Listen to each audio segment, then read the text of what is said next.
pas être pile devant les slides parce que ça te. Oui, non, mais ça te mange un peu. Bonjour à tous ou re-bonjour pour ceux que nous avons vus tout à l'heure. Donc on va changer un petit peu de sujet par rapport au workshop précédent et nous allons donc parler avec Hardis Group d'intelligence artificielle. Et donc c'est Sandra Couder qui va nous présenter cette petite conférence, donc qui est consultante senior et qui va nous parler de comment mettre en place une stratégie de Gen AI. Et tu vas donc nous parler un petit peu de toutes les technicités et toutes les problématiques. On te laisse la parole. Très bien, merci beaucoup. Bonjour à tous, ravi de vous rencontrer. Donc effectivement, un sujet d'actualité, je pense que tout le monde baigne plus ou moins dedans, qu'on en ait envie ou pas envie, la Gen AI. Donc effectivement, Hardis Group, alors quelques mots très rapidement. Juste, voilà, on est une société grenobloise. Aujourd'hui, on regroupe 1700 collaborateurs, on fait environ 190 millions d'euros de chiffre d'affaires et notre société existe depuis 40 ans. On a 3 activités principales. On est éditeur d'un WMS, d'un logiciel de logistique, Reflex. On est également une société de conseil, donc c'est mon activité, en transformation digitale principalement et en digital commerce. Et on est également intégrateur Salesforce.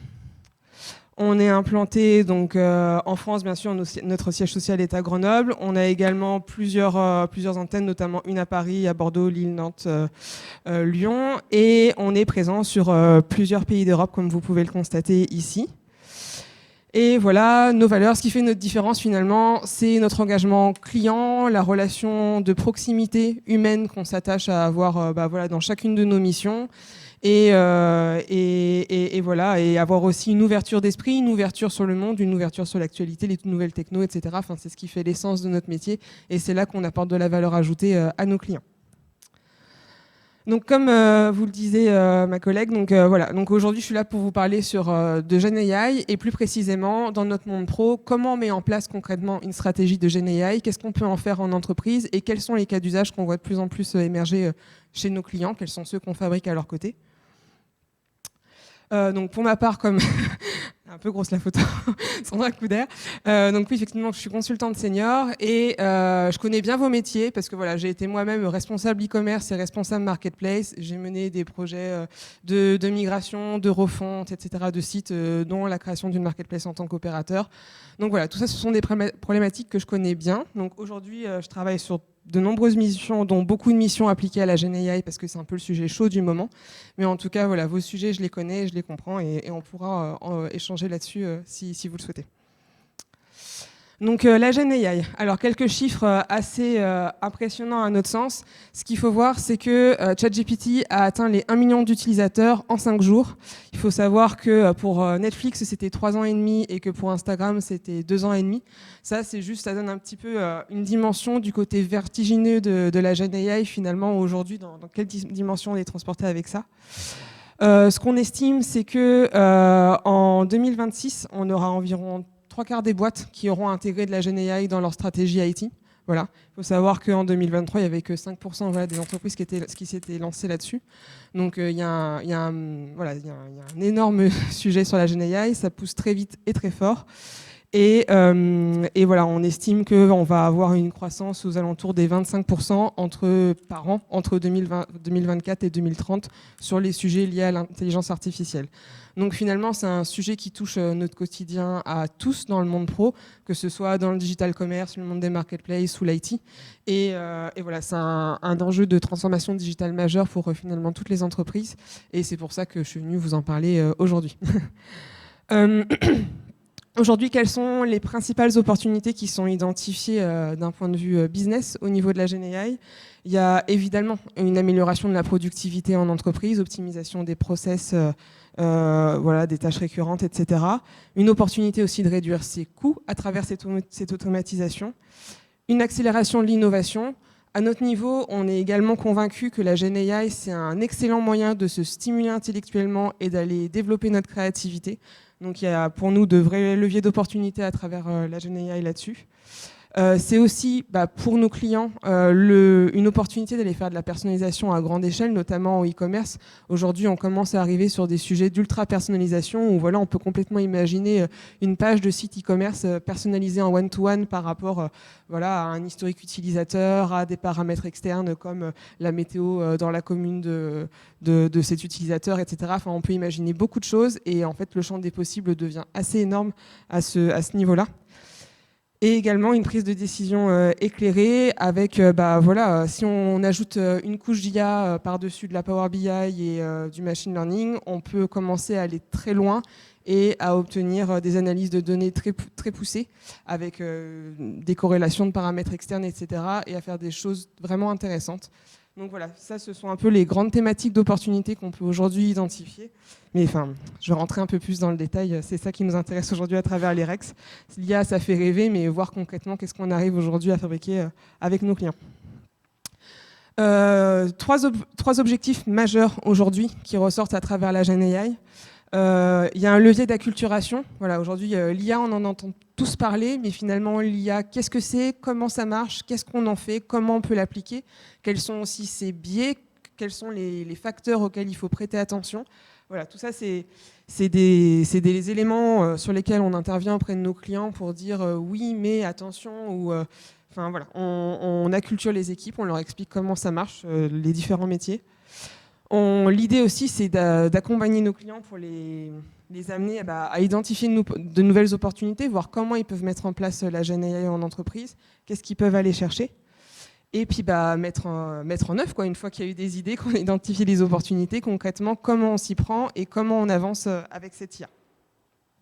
Donc là, vous retrouvez les funnels, ça doit vous parler en tant qu'e-commerçant. Là, on en a un beau dédié à la Gen AI.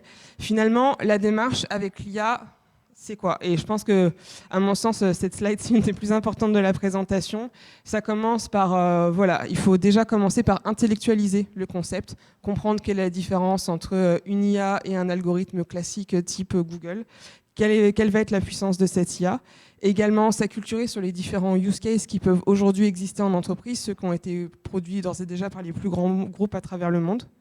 Ensuite, de la même façon que dans des DSI, on observe des data gouvernance aujourd'hui, il faut s'imaginer mettre en place une IA gouvernance dans l'entreprise, voir voilà, quel comité on met autour de ça, quel cadre on pousse autour de l'IA, voir comment ça s'intègre par rapport à notre politique RSE et par rapport à la stratégie globale de l'entreprise, par rapport à son ambition, rester en phase avec ses valeurs. Parce que voilà, avec l'IA, on peut faire de très belles choses, mais on peut aussi en faire de moins belles, donc c'est important d'intégrer cette IA dans l'ADN de l'entreprise et de ne pas le dénaturer.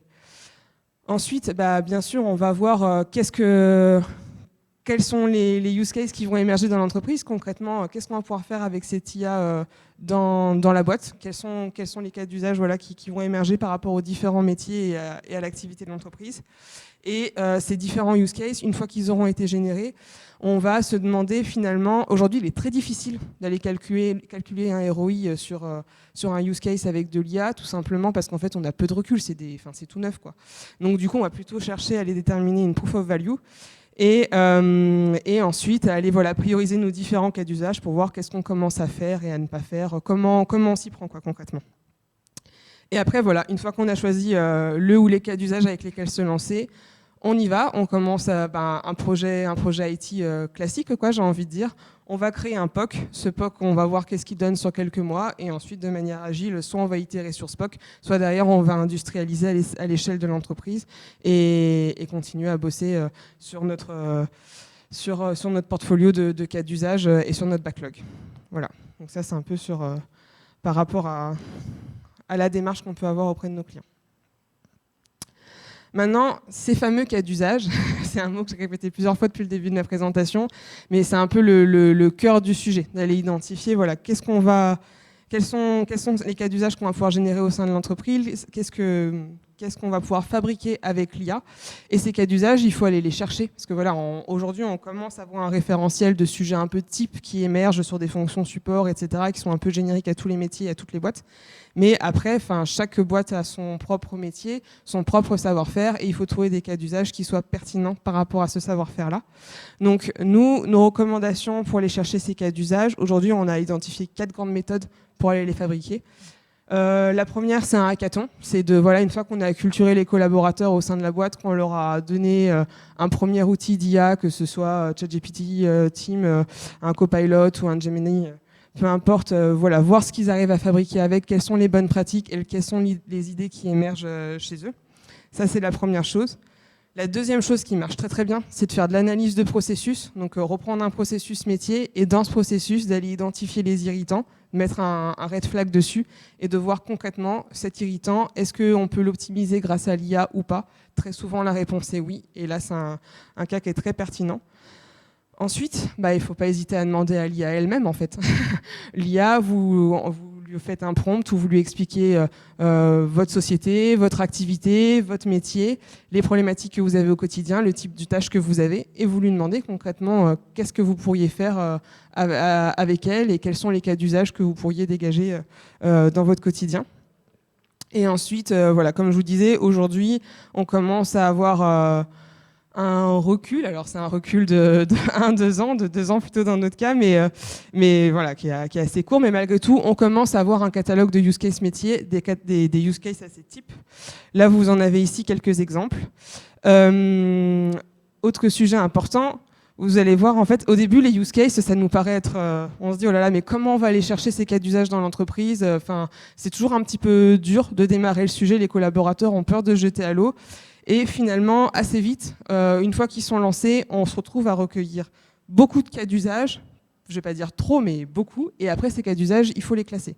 Donc nous, pour les classer, on a entre guillemets rien inventé, on a repris la classification du Gartner avec ce radar où en fait, on va on va positionner nos cas d'usage sur ce radar et commencer une priorisation par rapport à ça.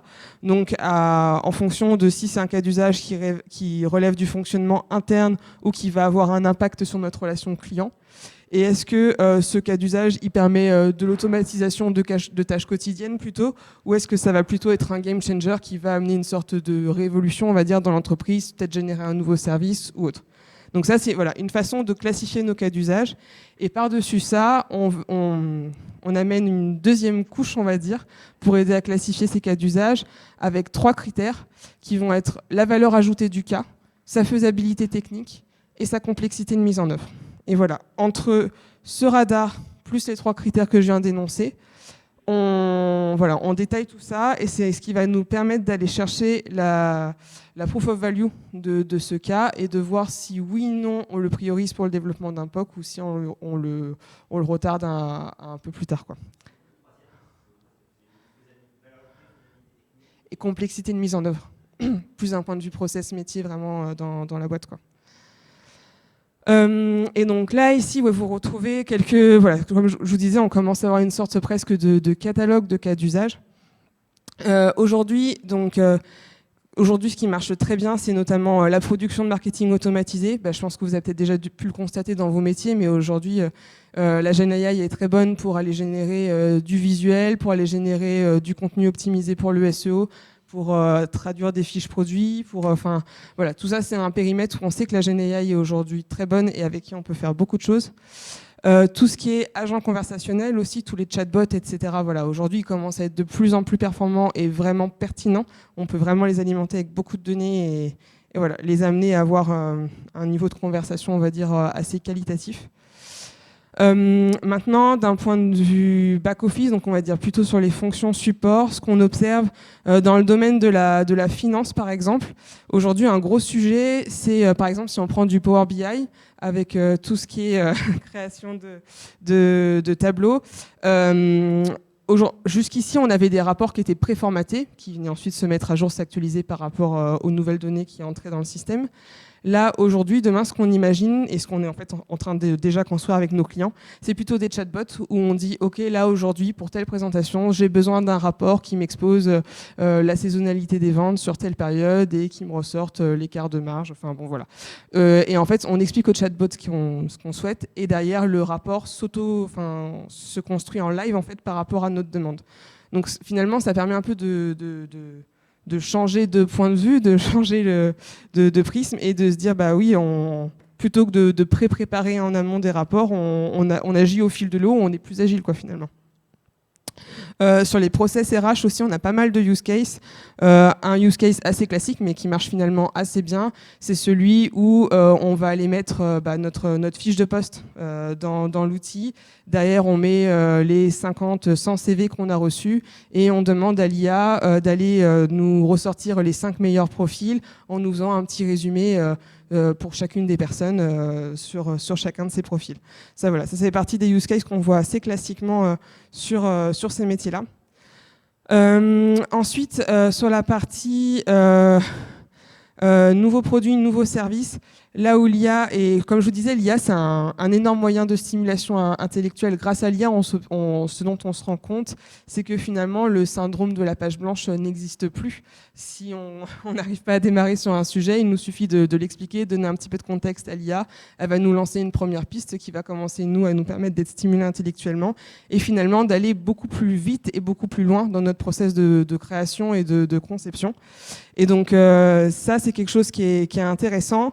Et nous, notamment, en innovation, on l'a utilisé avec de l'analyse d'avis clients. Donc voilà, on demande à l'IA en fait d'aller analyser tous les avis clients qui sont laissés sur l'entreprise et d'aller nous ressortir de nous faire un résumé de tout ça, de nous ressortir les avis les plus pertinents pour nous aider à nous améliorer et aller plus loin dans notre développement, quoi.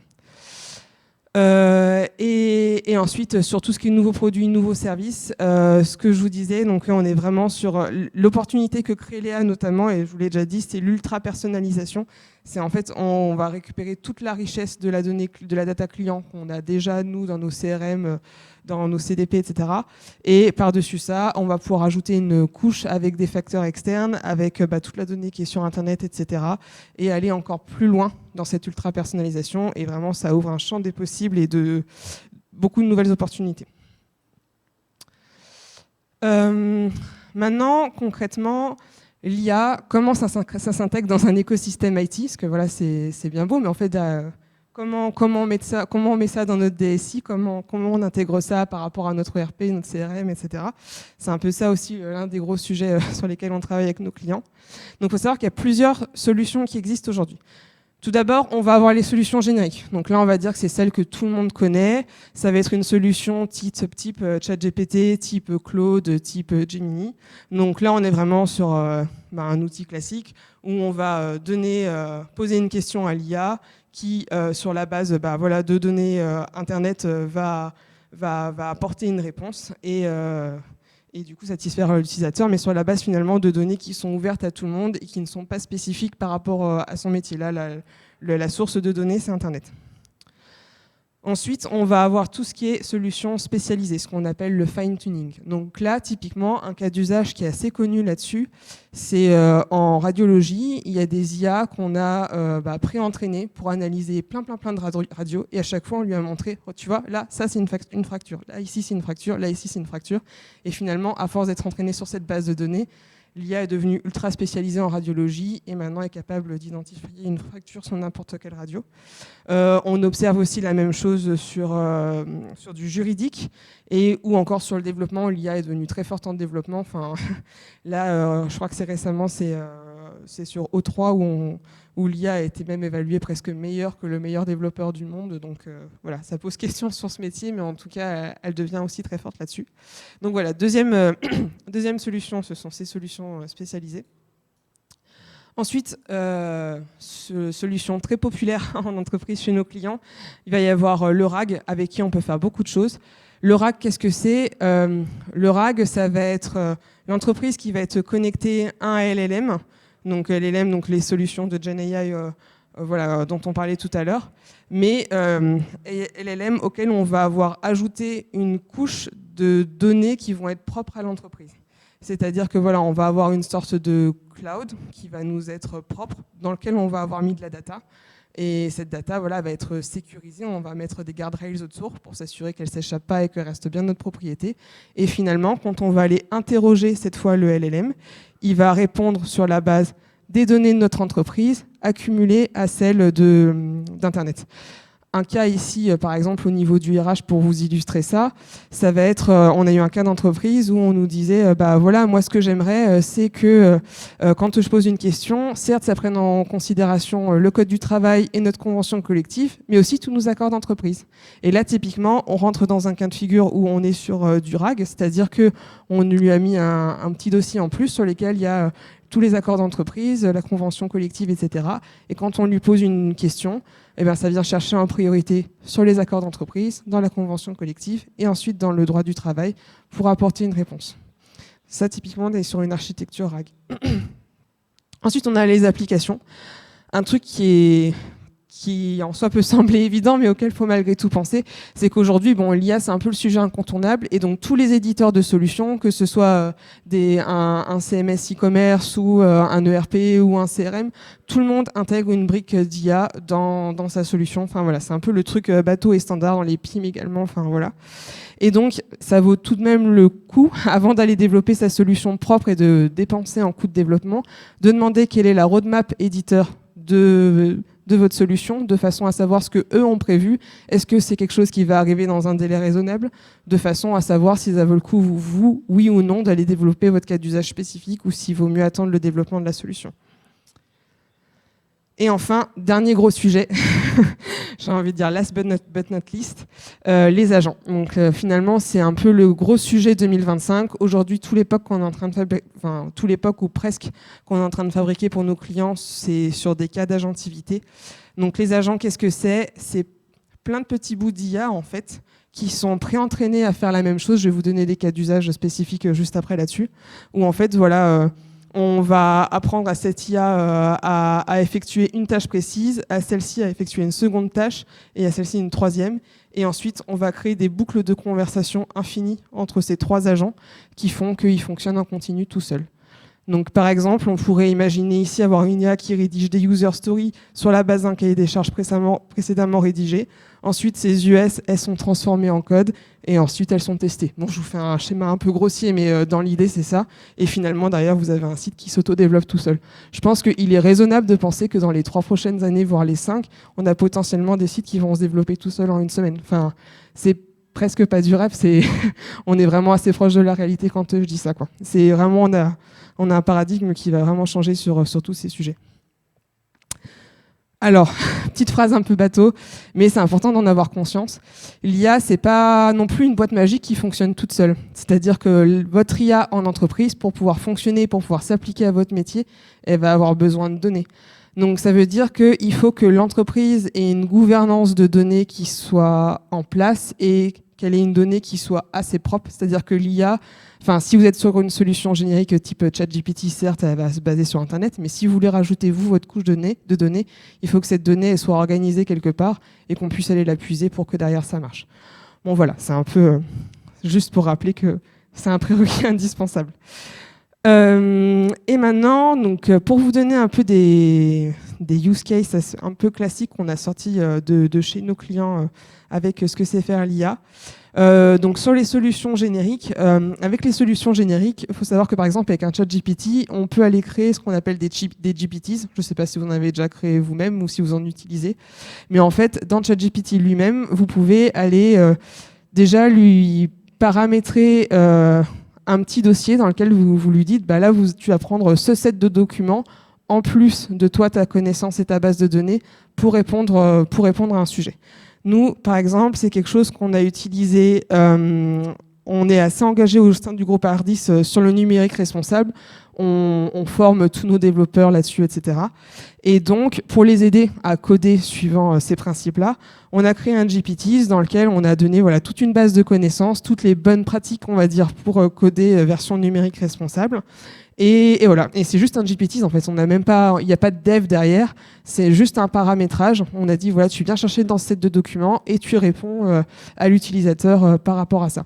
Sur de l'organisation d'événements aussi, là, quand on a fait notre hackathon, par exemple, on a donné toutes les règles du hackathon dans ce GPTs et les collaborateurs avaient tous accès à ce GPT pour pouvoir lui dire quand est-ce que se termine le hackathon, peux-tu me rappeler combien on peut être dans un groupe déjà pour formuler un cas d'usage, voilà. Des petites choses toutes bêtes, mais voilà, finalement, ça se paramètre en 20 minutes, grand max, et on a déjà quelque chose d'intéressant. Donc là, il n'y a même pas besoin de dev, hein, c'est presque gratuit, il faut juste une licence, quoi. Ensuite, on a fait un cas d'usage avec Soitec, donc qui est un tout petit peu plus poussé, mais on a utilisé une solution générique, en fait, type ChatGPT, alors c'était pas ChatGPT, c'était Copilot, pour aller les aider à faire de la veille marché, en fait. Donc voilà, par rapport à une typologie de requête bien particulière, on est allé faire de la veille sur le marché, chercher des infos, et ensuite, par rapport aux infos qu'on a trouvées, on a fait une information push avec un agent cette fois, où on leur a envoyé une newsletter qui récapitulait toutes les informations dont qu'ils souhaitaient recevoir par rapport à cette veille métier. Oui. Non, là on est vraiment sur une solution générique, donc c'est des informations qui venaient d'Internet. Mais c'est vrai qu'en fait faire de la veille, juste aller chercher sur Google, etc., c'est un truc où on prend pas spécialement le temps dans notre quotidien de le faire. Enfin, ça prend vite du temps et on est vite noyé dans nos tâches et voilà, on oublie parfois cette veille métier. Donc là, l'idée c'était de leur pousser l'info et qu'ils aient tout de suite l'info qualitative qui leur vienne en allant scraper le web, quoi, tout simplement. C'est de la on parle de curation de contenu là-dessus. Ensuite, sur le fine-tuning, là, qu'est-ce qu'on a été faire pour nos clients? Alors, on a bossé avec Schneider sur un cas où on a utilisé l'IA pour faire de la reconnaissance de palettes dans leur entrepôt, pour les aider à savoir où était localisée telle ou telle palette. On a également bossé avec Rexel, où en fait, à partir d'une photo d'un tableau électrique, derrière, l'IA est capable de leur dire « Ok, dans ce tableau, vous avez tel composant avec les rêves produits associés. » Voilà, sur la simple d'une base de photo. Et nous, au sein du groupe, on l'utilise pour l'analyse de code, donc voilà, pour nos développeurs, pour faire émerger les bonnes pratiques. Ensuite, sur les solutions RAG, donc là, on commence à avoir pas mal de cas d'usage là-dessus. Le matching des CV pour le groupe Hardis, je vous en ai déjà parlé. Pour Valrhona, qui est assez intéressant, on a fait de la veille RSE pour eux. Donc là, eux, ce qu'ils nous ont exposé, c'est le fait que sur le marché du sucre, on va dire, enfin c'est le chocolat plus précisément, mais il y a beaucoup de nouvelles réglementations qui pop régulièrement, et ce au niveau mondial, et qui vont derrière en plus avoir un impact sur leur packaging, sur leurs produits directement. Et c'est assez difficile de faire une veille constante sur les nouvelles lois qui sortent, que ce soit au niveau de la France, de l'Europe ou d'autres pays du monde, le Japon, les US, etc. C'est quelque chose qui est particulièrement lourd. Donc là, de la même façon, on fait de la curation de contenu, donc on vient scraper régulièrement le site du Parlement européen, etc., pour identifier directement les lois qui vont concerner les produits de Valrhona. Et derrière, de la même façon, en push, on leur envoie une newsletter qui les informe de ce qui s'est passé là-dessus. Pour Petzl, donc Petzl, c'est matériel anti-chute. Pour eux, on les a aidés au niveau de leur support IT pour le ticketing. En fait, on leur a créé une base de données qui vient regrouper tous les anciens tickets, les réponses mail également qui ont été formulées par le support informatique aux utilisateurs sur certaines problématiques, et les specs des outils. Et à partir de toute cette base de connaissances, on a un chatbot en fait donc aujourd'hui, il y a encore le support informatique qui vient interroger le chatbot. Le chatbot formule une réponse pré-rédigée en lui donnant en source les précédents tickets, précédents emails qu'elle a utilisés pour qu'on ait un niveau d'explicabilité qui soit correct. Et derrière, on pousse cette réponse. Donc là, aujourd'hui, on a encore de l'humain qui vient faire du contrôle, mais on aurait pu tout à fait automatiser la réponse et directement l'envoyer à l'utilisateur.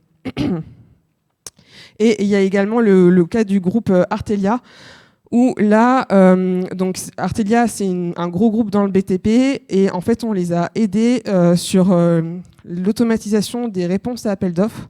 Donc en fait, on a créé une base de données dans laquelle il y avait toutes les réponses à appels d'offres qu'ils avaient pu formuler. Et en fait, quand ils ont une nouvelle réponse à appel d'offres, ils ont, entre guillemets, juste à charger le fichier de cette nouvelle demande. Et derrière, ça vient leur ressortir les précédents, en fait, qui se rapprochent au plus de cette nouvelle demande. Et voilà, c'est simplement, ça leur évite de faire une recherche infinie dans tous les documents passés qu'ils peuvent avoir. Le gain de temps ici, il est assez évident et assez précieux.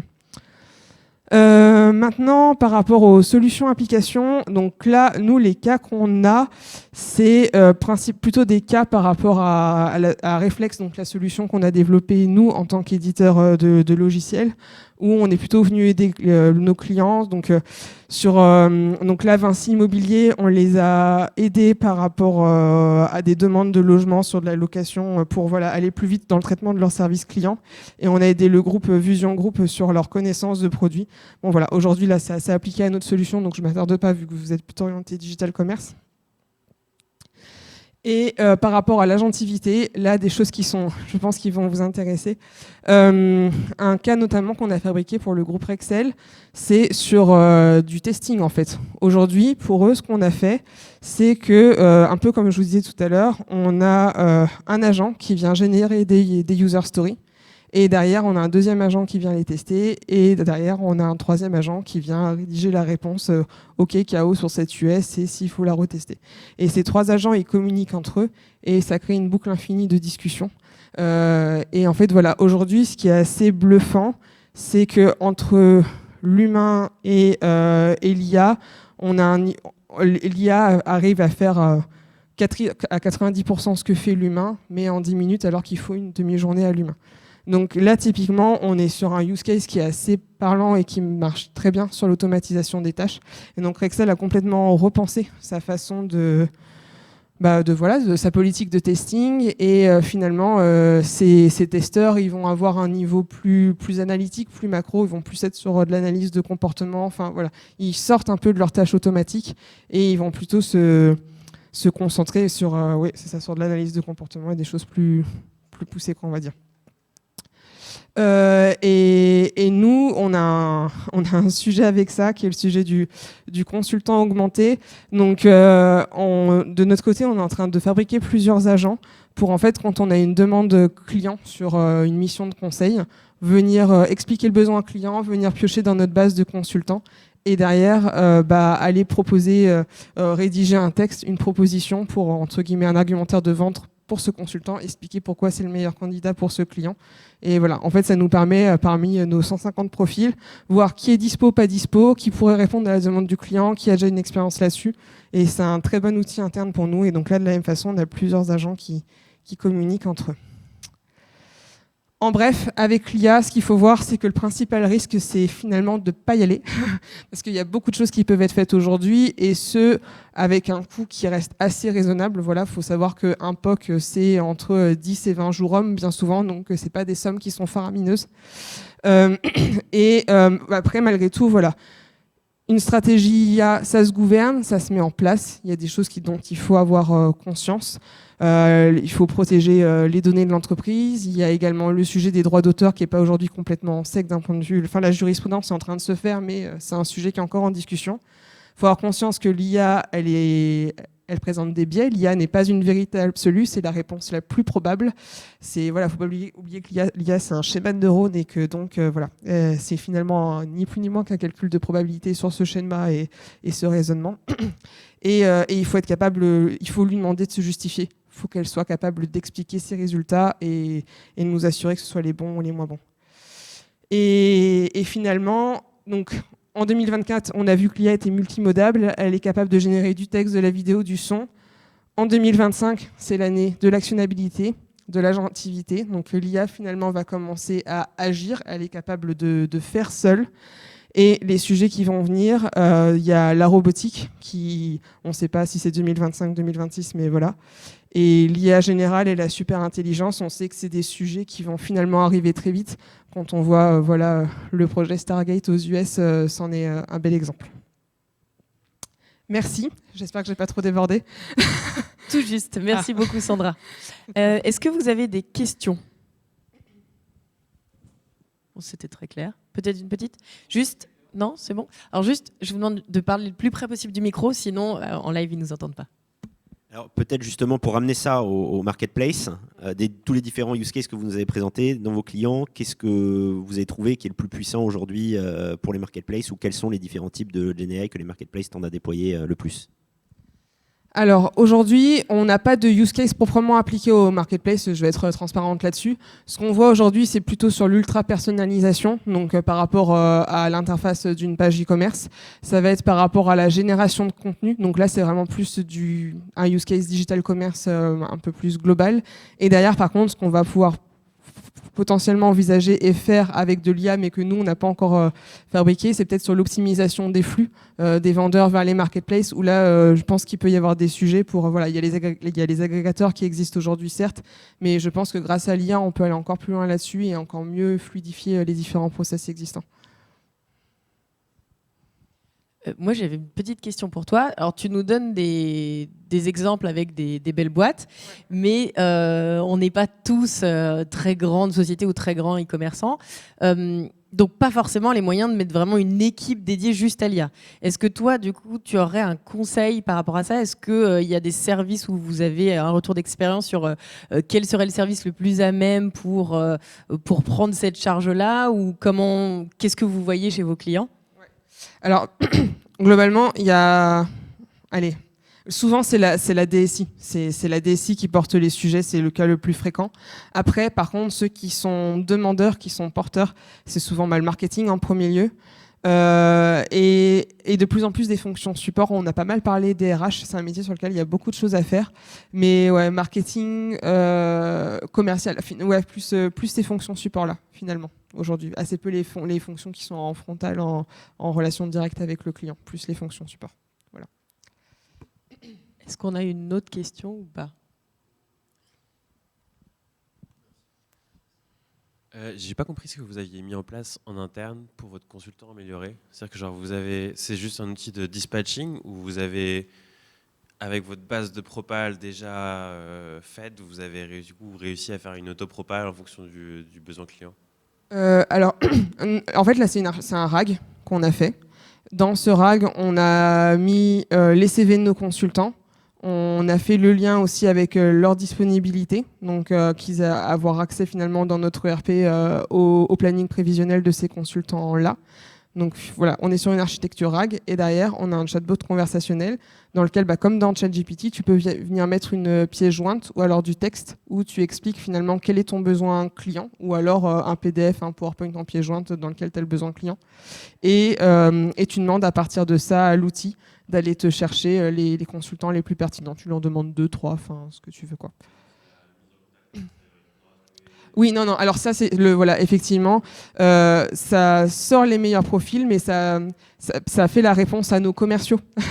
Et ça envoie. Enfin, on shoot pas directement au client le profil. Là, aujourd'hui, on n'est pas encore prêt pour ça. On est encore un petit peu frileux. Mais non. Là, l'idée, c'est que déjà, ça donne l'information à nos commerciaux, de leur dire, ok, sur tous les consultants qu'on a chez Ardis Group, quels sont ceux qui sont les plus pertinents pour ce projet, et quels sont ceux qui sont dispo, surtout, pour aller bosser chez le client là-dessus, quoi. Et après, le commercial, à partir de là, ça lui donne des éléments pour que lui construise sa propale, mais il bosse encore, notre commercial. Et à terme, il n'y a pas une volonté d'automatiser ces propales? Parce que c'est des sujets qui sont peut-être. redondants. Je pense que là, c'est encore un sujet qui est... Le POC, je crois qu'il vient d'être sorti, ou il va tout juste sortir là. Donc je pense qu'on va avoir besoin de quelques mois d'expérience dessus pour voir si derrière, effectivement, on ne demande pas à l'IA d'aller... Mais on pourrait complètement le faire, de lui dire, du coup, génère-nous une base de PowerPoint avec ces profils-là. Mais là, il faudrait faire un lien avec Copilot. Mais oui, en soi, je pense que techniquement, il n'y a pas de souci. Il faut juste qu'on voit si c'est pertinent, quoi. Voilà. Merci beaucoup. Peut-être une toute dernière question, et puis après on vous libère. Tu parlais donc du use case, tu nous as parlé de Gemini, de Claude, de ChatGPT. Est-ce que, selon toi, le choix de l'IA est défini par le use case, ou est-ce que quand on est un très gros e-commerçant ou une place de marché ou un tout petit, il y a des modèles qui conviennent mieux que d'autres? Alors, il y a deux choses par rapport à ça. C'est que souvent, nous, ce qu'on observe chez nos clients, c'est qu'ils choisissent une IA un peu pour l'usage quotidien en entreprise. Et là, j'ai pas de bonne réponse sur quelle est ou pas la bonne IA. voilà, je suis agnostique. Et par contre, derrière, quand on cherche une IA pour un cas d'usage, effectivement, là, on va vraiment aller chercher l'IA qui est la plus adaptée de par sa base de connaissances, la façon dont elle actualise ses données. On sait que par exemple ChatGPT, c'est pas une actualisation des données en temps réel sur l'information qui est produite sur Internet, tandis que Gemini c'est le cas. Enfin bon, voilà. Et aussi, je me suis perdue en me lançant là-dedans.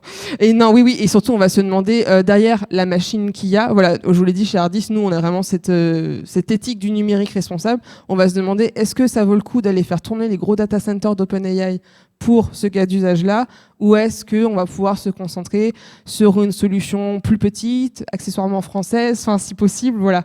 Et on va vraiment se questionner avec le client là-dessus, suivant ses sensibilités à lui aussi, mais on va vraiment essayer de lui montrer en tout cas qu'il existe un champ des possibles assez vaste, et de ne pas lui dire prends OpenAI pour prendre OpenAI, il y a d'autres solutions qui existent et dont le dimensionnement peut être largement suffisant à faire tourner ton cas d'usage. Merci beaucoup. Pas de quoi. Merci Sandra, merci à tous. Et si vous avez des questions, donc le stand Hardis Group est au rez-de-chaussée. Et pour tous ceux qui sont avec nous en ligne, pareil, n'hésitez pas à contacter Sandra qui répondra à vos questions avec plaisir. Avec plaisir. Merci. Merci.